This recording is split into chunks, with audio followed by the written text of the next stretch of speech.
no matter how far apart they are.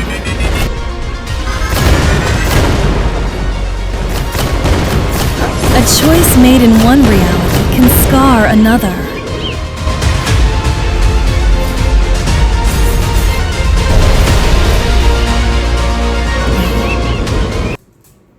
Hey guys, my name is Jason Welge. I am playing for Pax Rising. We have a lot to discuss. First off and foremost, this game is called Secrets to Solari.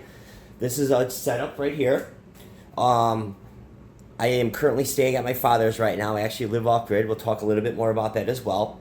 But I have been testing it out on the 4090, a couple of 3070s. It's a 5040 in here. It actually does fire up, but it doesn't run. It's no surprise at all. But what we're going to go ahead and do is, I'm going to take a couple of minutes here and just talk about myself a little bit. So I do live off-grid. I came down here in November to stay with my dad for Thanksgiving, and then I started talking like, Dad, I really want to start going to gaming conventions and showing off my newest game. And we discussed that, and we agreed. So a little bit about my background. I started 2008. I enrolled in Westwood College online. 2009, I got hold of Unreal. It was game over. I fell in love with Unreal. Completely in love with Unreal. And I took off. So I did a Kickstarter campaign, which failed. Actually, 4 of them failed. But at least I was trying overall. However, good stuff did come out of this. A lot of good stuff came out of that. I actually got a $10,000 stipend grant based upon my business plan, which was awesome, from the state of Wisconsin. I also went ahead and got into a movie, Starlet. The original game was supposed to be Borderlands, believe it or not. So I thought that was pretty cool. And so that's a little bit about me in general, and we're going to dive right into it, and let's talk about it more. Hey guys, I'm back. Alright, so we are looking at the trailer. The trailer is a little bit outdated, but the game is called Secrets of Solari. I currently have over 12,000 hours into this game specifically already. For example, I actually already have a year's worth of work in this year. I average around 16 to 20 hours a month. 300 and 350. Last year I was pushing more like 350, 400 hours in. So you can just imagine what goes through my head, but I absolutely love it. Love it.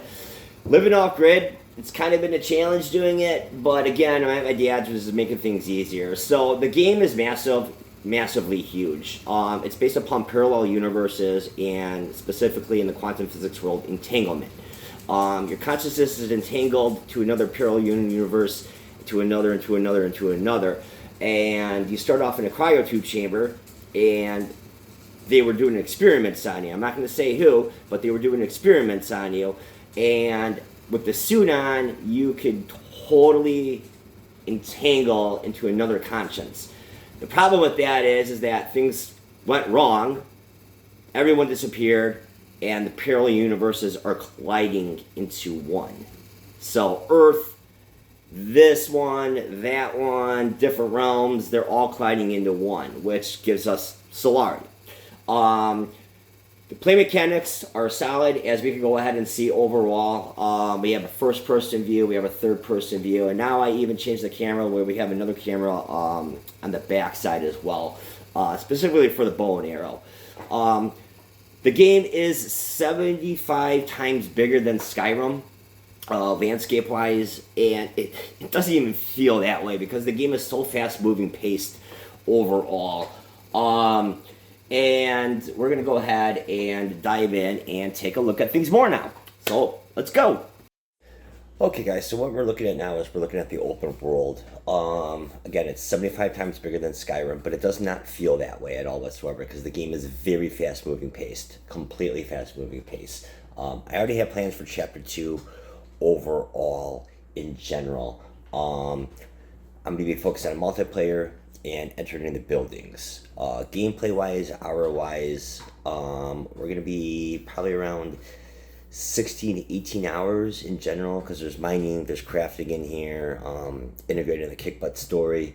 As far as the open world goes, because of the parallel universes, we have different areas in here, and we'll see that here in a minute. I'm not using PCG at all. I'm still using 5.5, which is experimental. So I have hand planted a ton of this. I'm still using Unreal tools, but I have hand planted a lot of this, and detail has been the most important thing to me completely, along with optimization. And I feel like I have blown this out of the water. You're locked in at 4K graphics no matter what. It's running on a 3050. My game testers have reported it runs on a 3050 completely fine. And I absolutely think that's phenomenal. So I have followers on TikTok. Right now I have 1,138. I think that's completely awesome. I live stream almost every day, the whole entire development thing. I don't get a lot of traffic in because the guys that do follow me want to play it. But I have about 25 game testers right now, and they've been phenomenal. Completely phenomenal. They have donated to help me get out to PAX East, which I want to thank you guys for giving me free tickets to go out there and check it out. And as soon as I got there, I was kicking myself in the butt. I'm like, I could have done this. I could have done this completely. So here in general, we're just going to start to see the different areas coming on up.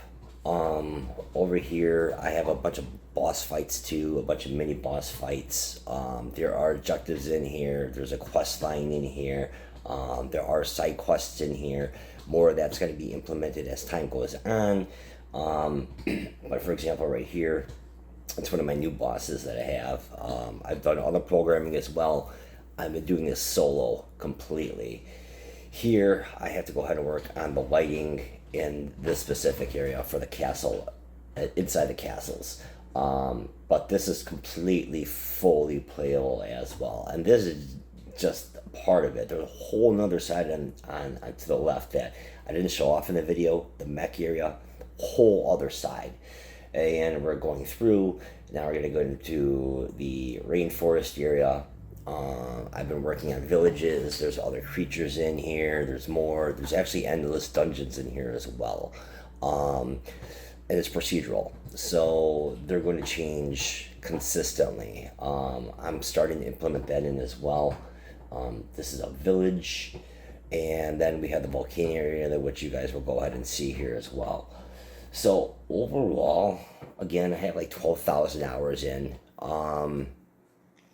and I am so addicted to this. It gives me such a high adrenaline rush completely. Some other key points I want to go ahead and talk about too is you do portal in to a lot of other places, like the Cyber City, for example. That's in here as well. I don't have that loaded. I have most of the open world loaded, but just not that specific area right now. But you guys have seen that from the trailer. That's completely playable. I am working on the AI crowd system that's built into Unreal up to the Matrix system. So I'm using that. A lot of cool stuff's going to be changing. Like, this is what you're seeing right now is going to be a massive improvement when it comes to PAX. And I am just super, super stoked and pumped with even the opportunity for you guys even checking me out. And I really, really, really, really appreciate it. So what PAX is going to do for me in general is the exposure is going to be phenomenal for Pax Rising. I really, really, really, really need that now. I have 26 years of experience in Unreal. I'm going to have probably 27 in the end of this year again, because I've already done 1 year's worth of work this year already. And I greatly appreciate the opportunity, guys. And I really hope to hear from you guys soon. Have a good day.